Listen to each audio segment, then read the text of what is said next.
না গণভোটের লোক না, আমরা নির্বাচনের পক্ষে। নির্বাচন কেন নির্বাচন চান আগে? যে সরকার আসবে সে নির্বাচন দিব। আসসালামু আলাইকুম, ওয়ালাইকুম সালাম ওয়া রাহমাতুল্লাহি ওয়া বারাকাতুহু। কেমন আছেন? আলহামদুলিল্লাহ, আল্লাহ পাক আমাকে ভালো রাখছেন।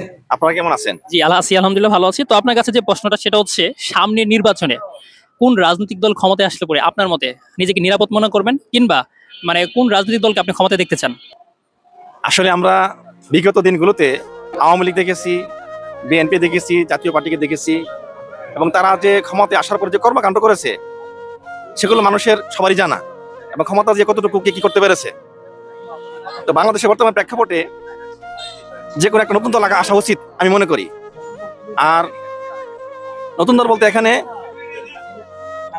এনসিপি আছে, তারপরে ওই আগে যে সংগঠনগুলো হয়েছে যেমন জামাত আছে, জামাত এখন ক্ষমতায় আসতে পারে না, এবার ওরা মানে ইয়েভাবে মানে আপনার মতে কোন দলকে ক্ষমতা দেখতে চান, মানে কোন দল ক্ষমতা আসলে আপনার মতে ভালো হবে?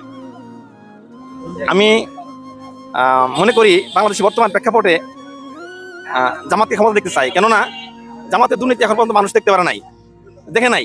তা আশাবাদ ব্যক্ত করি যে মানুষ জামাত ক্ষমতায় আসলে তারা এই দুর্নীতিমুক্ত একটা সুশাসন ব্যবস্থা পাবে।